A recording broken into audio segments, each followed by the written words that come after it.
हवा पिक्चरला पूर्ण महाराष्ट्र शासनाने काल सगळ्यांना दाखवला आमदारांना आणि राज्यपालांच्या अभिभाषणामध्ये संभाजी महाराज विसरले। संभाजी महाराजांचा विचार वारसा जर कोणी चालवला असेल तर छावा बघा, मला पण बघा। त्यांना धर्म बदलावा म्हणून त्यांचा छळ झाला, माझा पक्ष बदलावा म्हणून छळ झाला। काय चुकीचं बोललो मी? माझ्यावरती अनन्य अत्याचार झालेले आहेत, त्यांना जरा हुश दिली ते सगळे गेले तिकडे निघून। आणि आपण सगळे इतके गांडू झालो आहोत का?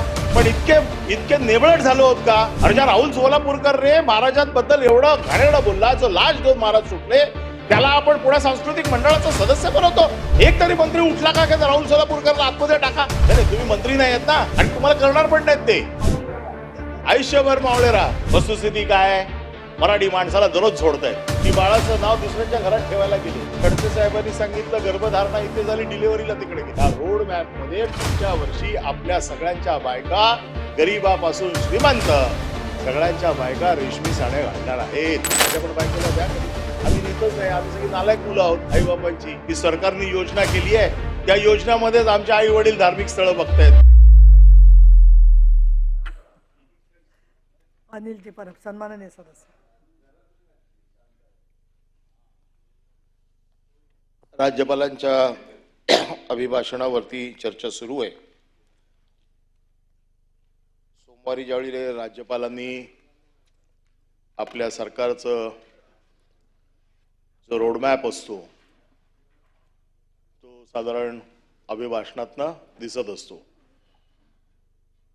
आणि जसं आता शिवाजी गर्जे साहेबांनी सांगितलं की अभिभाषण हे आरसा असतो। नको स्पिरिट घेतो, पण ते स्पिरिट स्पिरिट स्पिरिट स्पिरिट कशा कशात असतं। हा, तर हे अभिभाषण ज्या वेळेला मी वाचलं त्यावेळेला मी विचार करत होतो की नेमकं अरे वा, अभिभाषणामध्ये तर असं काही लिहिलेलं आहे, तर मग त्याच्यातल्या काही गोष्टी आता पुढे काय सरकार करणार आहे, म्हणून मग मी मागचं भाषण काढलं, मागच्या वर्षीचं, आणि मग सगळे मुद्दे बघितले एकमेकाशी काय कसे जोडतायत ते, आणि एक संकल्प चित्र म्हणजे व्हिज्युअलायझेशन ज्याला म्हणतात की काय असू शकतो महाराष्ट्र। म्हणजे राज्यपालांसारखा एवढा मोठा महान व्यक्तिमत्व असं खोटं तर कसं बोलू शकते, असं चुकीचं तर कसं लिहू शकते। म्हणून मी मागचं पण वाचलं आणि हे पण वाचलं, आणि एक संकल्प चित्र माझ्या डोळ्यासमोर उभं राहिलं की कसा महाराष्ट्र मागच्या वेळेला त्यांनी सांगितला की माझा ह्या वर्षामध्ये महाराष्ट्र कसा होणार आहे, आणि ह्या वर्षात महाराष्ट्र कसा असेल, महाराष्ट्राची अस्मिता कशी जपली जाईल, आणि महाराष्ट्राची अस्मिता जपताना काय काय आम्ही काळजी घेऊ, महाराष्ट्राचा विकास कसा करू, या सगळ्या गोष्टी मागच्या राज्यपालांच्या अभिभाषणात होत्या, या अभिभाषणात पण आहेत। आणि म्हणून मग ते संकल्प चित्र बघत असताना मला असं वाटलं, अरे या अभिभाषणावरती आपण आनंद व्यक्त केला पाहिजे। एवढं थोर व्यक्तिमत्व ज्या वेळेला एखादी गोष्ट सांगतं याचा अर्थ ती खरी असेल, आणि ज्या वेळेला इथे येतो आणि मग ह्या सगळ्यांची भाषणं ऐकतो, वृत्तपत्र वाचतो, मग माझ्या मनात प्रश्न पडतो की खरं काय याच्यातलं? राज्यपालांनी सांगितलेलं खरं आहे का वृत्तपत्र बोलतोय ते खरं आहे का? जे काय समाजामध्ये आम्ही बघतोय दररोज ते खरं आहे? वृत्तपत्र देखील एक लोकशाहीचा स्तंभ आहे, ते देखील बातम्या देते। आपण देखील एक लोकशाहीचा स्तंभ आहोत, ज्युडिशरी देखील एक लोकशाहीचा स्तंभ आहे। मग ह्या स्तंभातले प्रतिनिधी हे खरे आहेत का राज्यपाल बोलतायत ते खरं आहे? माझ्या मनासमोर फार प्रश्न निर्माण झाला, आणि म्हणून मग काही ठराविक मुद्दे जे मी वाचले की महाराष्ट्र शासन माझं राज्य जनतेची सेवा करताना राजमाता जिजाऊ, छत्रपती शिवाजी महाराज, बाबासाहेब आंबेडकर, भगवान, हे सगळ्यांची आपण महान नेत्यांची समाज सुधारका। आणि काल जाऊन छावा बघितला, ते छत्रपती संभाजी महाराज कुठे गेले? संभाजी महाराजांना विसरले। छावा पिक्चरला पूर्ण महाराष्ट्र शासनाने काल सगळ्यांना दाखवला आमदारांना, आणि राज्यपालांच्या अभिभाषणामध्ये संभाजी महाराज विसरले। उपमुख्यमंत्र्यांनी त्या दिवशी येऊन संभाजी महाराजांच्या बद्दल बऱ्याचशा गोष्टी सांगितल्या।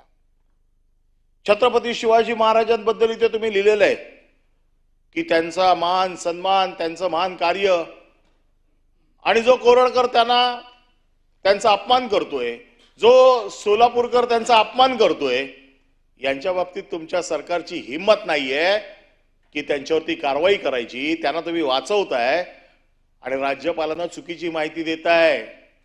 राज्यपालांचा विश्वासघात करते सरकार, राज्यपालांना चुकीची माहिती देते आणि म्हणून ते सांगतायत की माझं सरकार असं करतंय. संभाजी महाराजांसारख्या थोर ज्यांनी इतिहास घडवला त्यांना तुम्ही विसरताय. आणि परवाच्या दिवशी सांगितलं की संभाजी महाराज असे होते, संभाजी महाराज तसे होते, संभाजी महाराजांचे हाल केले, संभाजी महाराजांचे डोळे काढले, त्यांना सांगितलं धर्म बदला नाही तर तुमचे डोळे काढून टाकू, त्यांचे हात छाटले, त्यांचे पाय छाटले, लोखंडी सळ्या त्यांच्या डोळ्यात घातल्या का तर धर्म बदलावा म्हणून. आणि त्या संभाजी महाराजांनी शेवटपर्यंत धर्म बदलला नाही. ते आपल्या सगळ्या मतांवरती ठाम राहिले, कुठल्याही दबावाला बळी पडले नाही, छळ झाला. आणि आम्हाला सांगतंय कोण आहे? संभाजी महाराजांचा विचार वारसा जर कोणी चालवला असेल तर छावा बघा, मला पण बघा. त्यांना धर्म बदलावा म्हणून त्यांचा छळ झाला, माझा पक्ष बदलावा म्हणून छळ झाला.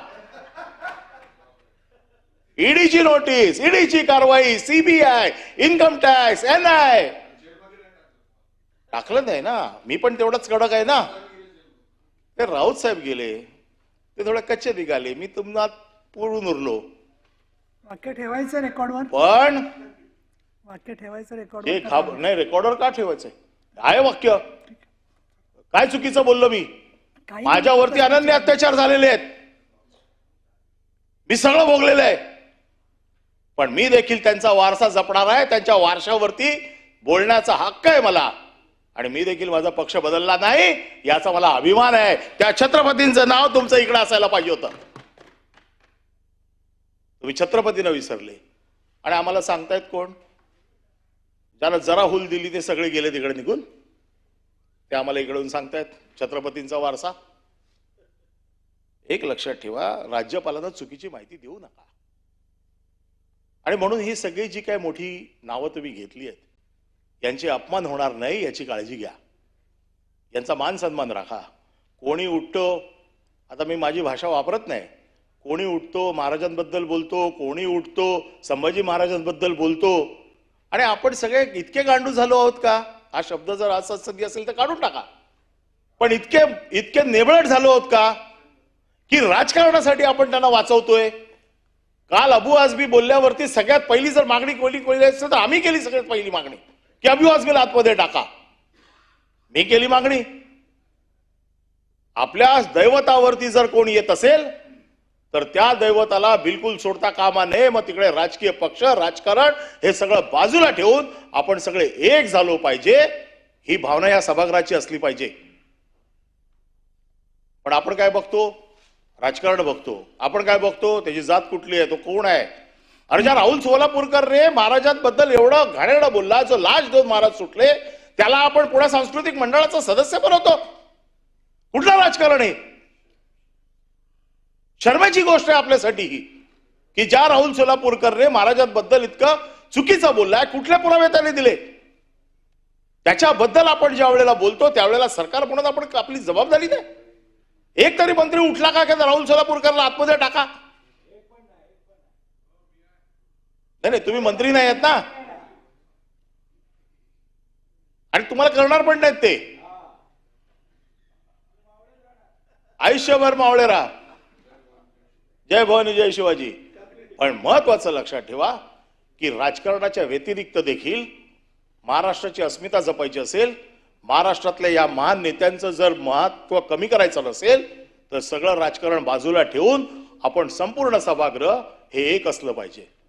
तुम्ही नेहमी अपेक्षा करता ना की विरोधी पक्षाने सहाय्य करायला पाहिजे.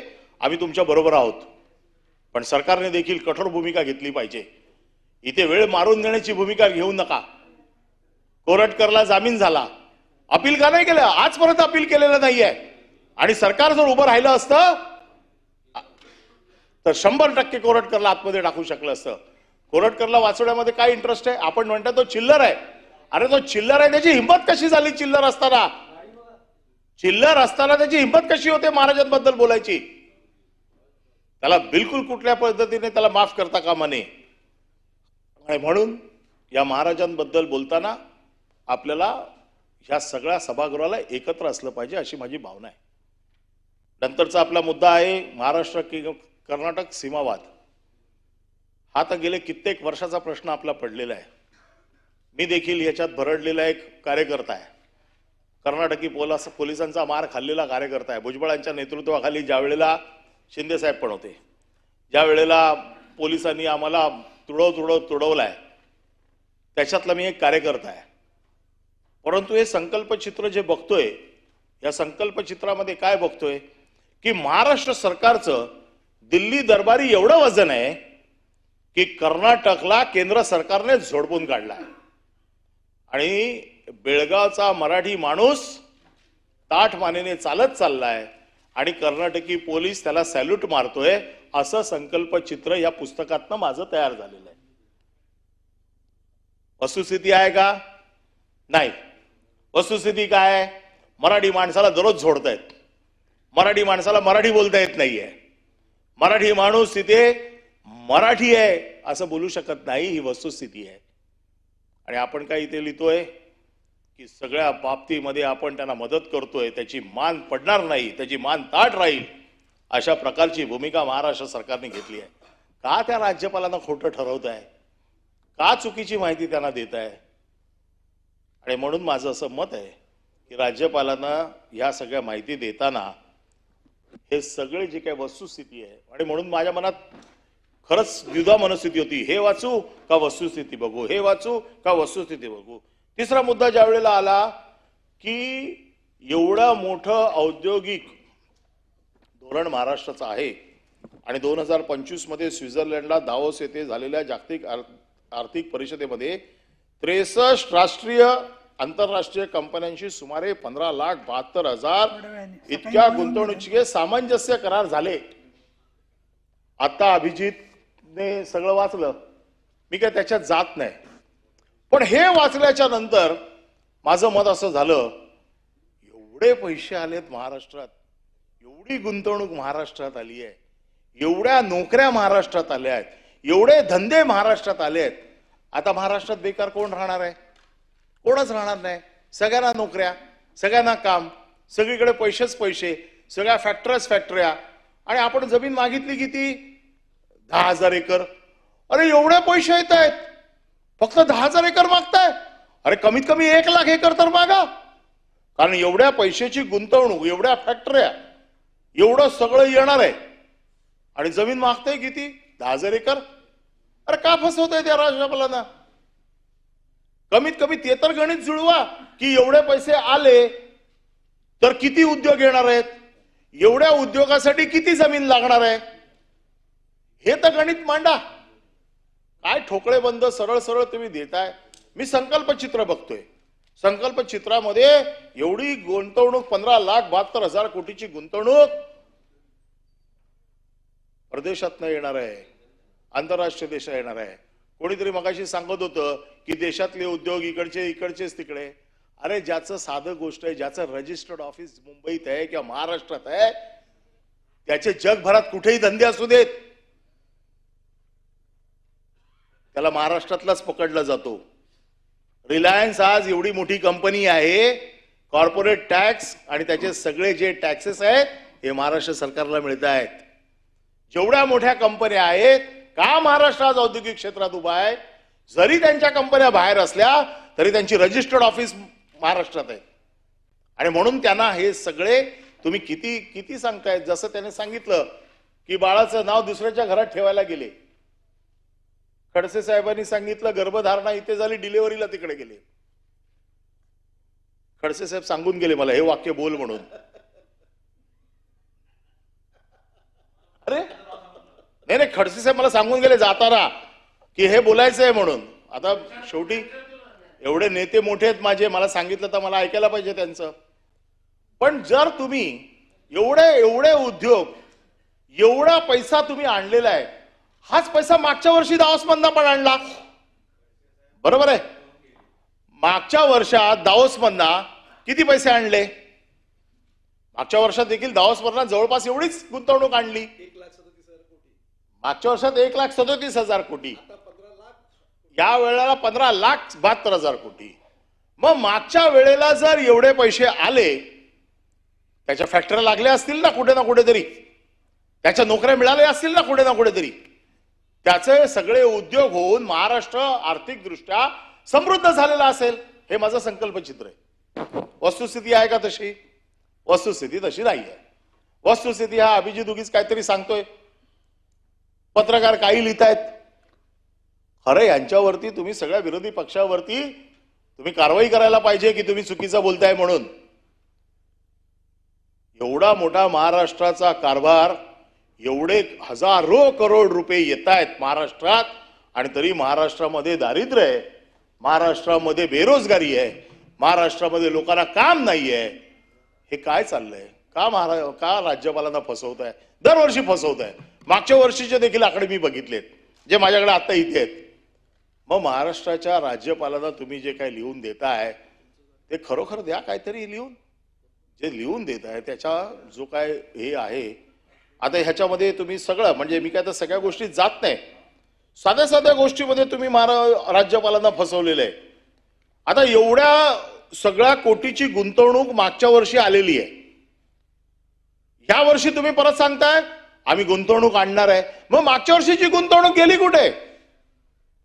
आणि मागच्या वर्षी तुम्ही म्हटलेलं आहे की एवढ्या हजार लोकांना नोकऱ्या लागतायत, मग या वर्षी बेकारी का राहिली आहे?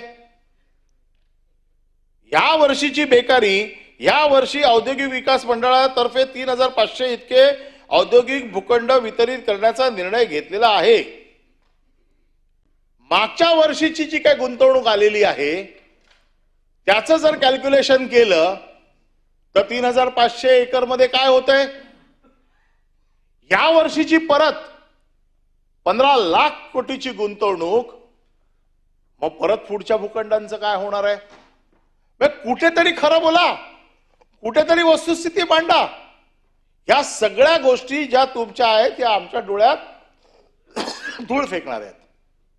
तरी देखील मला असं वाटतं की नाही, राज्यपाल आहेत, खोटं बोलणार नाहीत, राज्यपाल आहेत, चुकीचं बोलणार नाही. एवढा मोठा माणूस आहे, एवढ्या महाराष्ट्राचं सगळ्यात प्रमुख स्थान आहे, त्यांच्या तोंडून खोटं? अरे पाप लागेल त्यांच्या तोंडून असं काही चुकीचं आलं तर. आणि म्हणून या सगळ्या गोष्टी ज्या आता अभिजितने सांगितल्या त्या काही मी सांगू इच्छित नाही, परंतु प्रत्येक क्षेत्रामध्ये, प्रत्येक क्षेत्र, असं कुठलंही क्षेत्र ठेवलं नाहीये की ज्याच्यामध्ये राज्यपालांनी मागच्या वेळेला जी काय भरीव तरतूद केली होती सरकारने, ती तरतूद यावेळेला पुन्हा केलेली नाहीये. वस्त्रोद्योगाचं धोरण, तुमचं वस्त्रोद्योगाचं धोरण मागच्या वेळेला पण आहे, यावेळेला पण आहे. एवढे कपडे आलेत ना, बनलेत ना, की झोपडपट्टीमध्ये लोक देखील सूट घालून फिरतायत.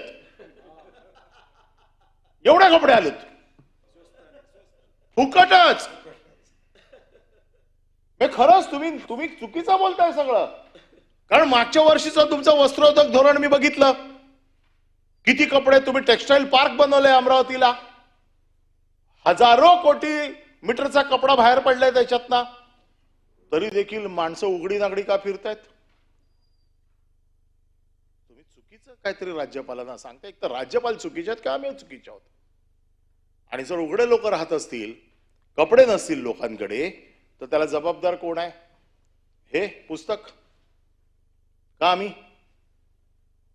आणि त्यामुळे ही जी काही धोरणं आहेत, आता ह्या साध्या गोष्टीमध्ये, म्हणजे इथे पुढे लिहिलंय रेशीम कोशाची खरेदी विक्री करण्याची, रेशीम कोशाचं उत्पादक सहाय्य करण्यासाठी जालना जिल्ह्यामध्ये खुली बाजारपेठ उभारलेली आहे. म्हणजे ह्या वर्षीचा जो रोडमॅप दिलेला आहे त्या रोडमॅप मध्ये पुढच्या वर्षी आपल्या सगळ्यांच्या बायका, गरीबापासून श्रीमंत सगळ्यांच्या बायका रेशमी साड्या घालणार आहेत. चालू आहे ना? माझ्या पण बायकोला द्या कधीतरी. हा, नाही म्हणजे आले की तुमचं धोरण सांगतोय मी. हो, माझं काही म्हणणं नाहीये. मी पुढच्या वर्षीचं म्हटलंय, मी आताच नाही म्हणत आहे. हा एक विषय असा आहे की तो ह्या वर्षी नवीन आलाय. मी दोन्ही राज्यपालांची भाषणं ठेवलेली आहेत समोरासमोर. म्हणजे ह्या पुढच्या भाषणामध्ये मी ते बोलीन पुढच्या वर्षीच्या. या वर्षी सगळ्या लाडक्या बहिणींना रेशमी साड्या आहेत. म्हणजे 1,500 रुपये तर आहेतच आहेत. पुन्हा लाडक्या बहिणींना रेशमी साड्या आहेत. कदाचित आत्ता नसतील, निवडणुकीच्या अगोदर नक्की येतील. निवडणुकीच्या अगोदर 6 महिने लाडक्या बहिणींना रेशमी साड्या.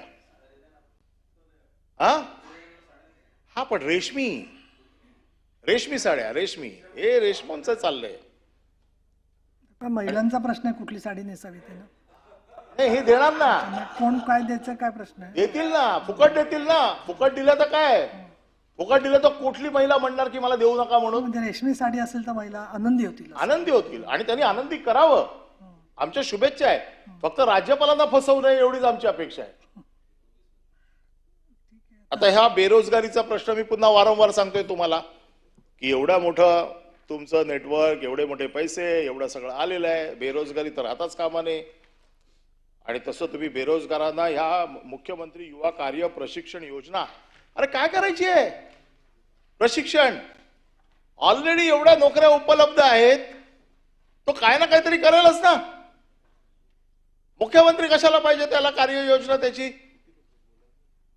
त्याच्यामुळे ह्या सगळ्या ज्या काही गोष्टी आहेत ह्याच्यामध्ये बेरोजगारीचा तुम्ही पंडित दीनदयाळ रोजगार मिळावे. आता बघा, तुमच्याच मध्ये विरोधाभास आहे. एका बाजूला सांगतायत एवढे कारखाने लागलेत, एवढ्या फॅक्टरी आल्या आहेत, एवढे उद्योग आले आहेत, एवढे पैसे आले आहेत, आणि तुम्ही बेरोजगार मेळाव्यांचं आयोजन करताय. आता बेरोजगार कसे राहतील हो? एवढे पैसे आल्यावरती, एवढे उद्योग आल्यावरती, आणि वरती तुम्ही बेरोजगारांचे मेळावे भरवताय. आम्हाला परत परत दया येते त्या राज्यपालांची. ते बिचारे येऊन भाषण करून गेले, मागचे येऊन भाषण करून गेले, तुम्ही दिलं तर ते वाचतात, त्यांचं नाव खराब होत आहे ना. आणि त्यामुळे हे बेरोजगारांचे मेळावे कशासाठी? जर तुमच्याकडे उद्योग आहे, तुमच्याकडे नोकऱ्या आहेत, तुमच्याकडे पैसे आहेत, तुम्हाला लोक पैसे देत आहेत, महाराष्ट्र सुजलाम सुफलाम झालेला आहे संकल्प चित्रामध्ये, मग बेरोजगारांचे मेळावे कशासाठी घेत आहे? म्हणजे एकाच पुस्तकात तुम्ही दोन विरोधाभासाच्या गोष्टी या तुम्ही राज्यपालांच्या तोंडी घालताय. आणि वरती म्हणताय की माझं शासन गतिमान, सुशासन, ध्येय साधण्यासाठी त्रिसूत्री कार्यक्रम राबवत आहे. त्रिसूत्री आहे, नक्कीच सूत्र आहे. तिघांची 3 सूत्र आहेत. एकमेकाची सूत्र एकमेकात अडकलेली आहेत. एक फाईल पाठवतो, दुसरा रिजेक्ट करतो, तिसरा त्यावरती कॅन्सल. 3 सूत्री चाललाय कार्यक्रम सध्या. आम्ही तर दररोज बघतोय, दररोज पेपरमध्ये येत आहे, या टेंडरला स्थगिती, त्या टेंडरला स्थगिती, याची चौकशी, ह्याला बाजूला केला, त्याला बाजूला केला, तो भ्रष्टाचारी आहे. आणि तुमचं शासन इतकं गतिमान आहे की मला तर भीतीच वाटायला लागले की अजून जास्त जोरात पळालं तर कदाचित घसरून पडेल की काय. इतकं गतिमान शासन आहे. आणि जर एवढं शासन गतिमान आहे तर मग त्याला पुन्हा पुनर्रचनेची प्रक्रिया करण्याचं काम चालू आहे. आता एवढं गतिमान शासन आहे, त्याला पुनर्रचना कशाला करायची आहे? कारण चांगलं चाललंय ना, काय वाईट चाललंय? मग कशाला पुनर्रचना करताय? आणि जे काम करायचं नाहीये ते करताय तुम्ही. आणि म्हणून मला असं पुन्हा पुन्हा सांगावं असं वाटतंय की राज्यपालांना फसवताय तुम्ही.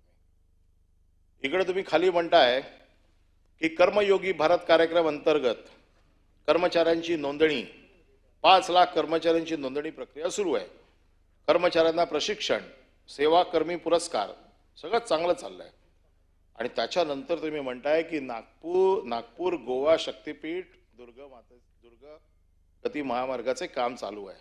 का? द्रुत गती. माझं मराठी तुमच्याकडे चांगलं नाही आहे, सॉरी. नाही, वकील आहे पण इंग्लिश मध्ये शिकलो ना. चष्मा लावायला पाहिजे होता, चष्मा. आणि याच्यामध्ये की एवढी धार्मिक क्षेत्र, तीर्थस्थळ जोडण्याचं काम चालू आहे. अतिशय चांगलं काम आहे. मागच्या मुख्यमंत्र्यांनी ती योजना जाहीर केली होती ज्येष्ठ नागरिकांना तीर्थस्थळी घेऊन जाण्याची. आणि सगळे सगळे सध्या सिटीजन ज्यांचा धर्मावरती विश्वास आहे, सगळे कुठे आळंदीला आहेत, कुठे कोल्हापूरला आहेत, कुठे तुळजापूरला आहेत, सगळे आनंदात फिरतायत, कुंभमेळ्याला गेलेत. हे सगळं सरकारमुळे आहे. कुठल्याही माणसाने स्वतःच्या खिशातनं पैसे काढून आपल्या आई बापाला तीर्थस्थानी नेलेलं नाही. हे सगळं केलं कोणी? सरकारने. तीर्थस्थळाला म्हणजे सरकार श्रावणबाळ आहे, मान्य आहे मला. आता तर मला असं कळलंय की एवढी सगळी ताकद आणि एवढी सगळी काळजी तुम्ही सिनियर सिटीजनची करताय. मला वाटतं एखादी योजना पुढच्या ह्याच्यात येईल की सगळ्यांसाठी हेलिकॉप्टरची व्यवस्था करावी लागेल.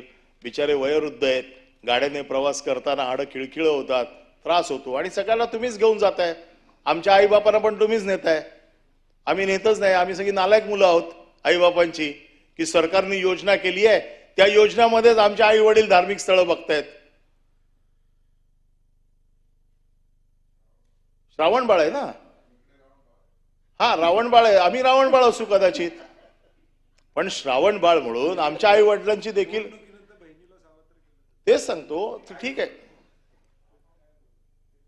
नाही नाही नाही, आम्ही तुमच्या सरकारचं, मी चांगलं वाईट कुठे बोलतोय?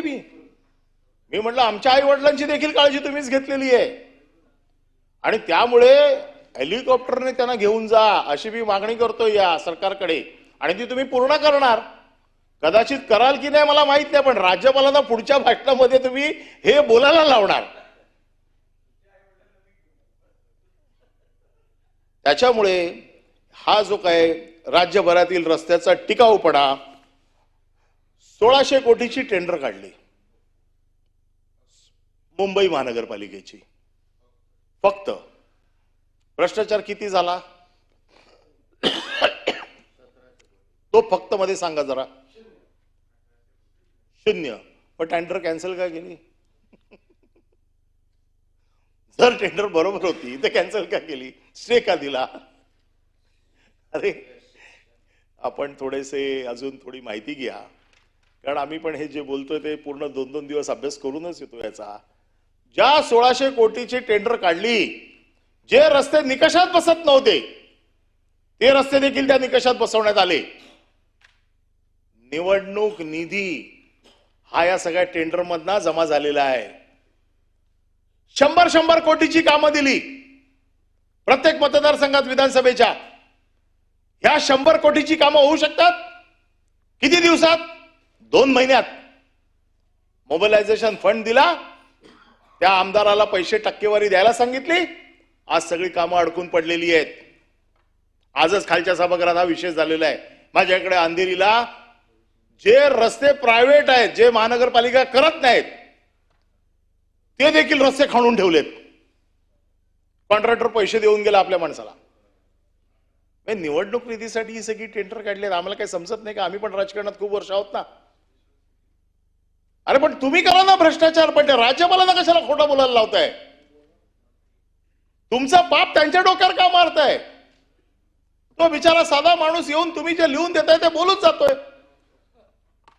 पण हे जे तुम्ही जी सगळी टेंडर काढलेली आहेत, मी या वेळेला उद्याच्या बजेटमध्ये मागणी करणार आहे की ज्या ज्या आमदारांच्या मागच्या वर्षामध्ये 150, 200 कोटी रुपये दिले होते, परत या बजेटमध्ये त्याला पैसे देणार डीपीटीसी मधनं. माझ्याकडनं युडीच्या खात्यामधनं 100 कोटी रुपये आलेले आहेत प्रत्येक विधानसभेत. मुंबईमध्ये 16 विधानसभांमध्ये जिथे भारतीय जनता पक्षाचे आणि शिंदेचे आमदार आहेत तिथे 150 कोटी रुपये आलेत. पैसा कोणाचा आहे? तुमचा आहे? पैसा आमचा आहे? पैसा टॅक्स पेअरचा पैसा आहे का? तुम्ही सत्तेत बसलेत म्हणून तुम्हाला हा सत्तेचा माज आहे काय की तुम्ही तुम्हाला वाटेल तशी पैशाची किरापत करणार?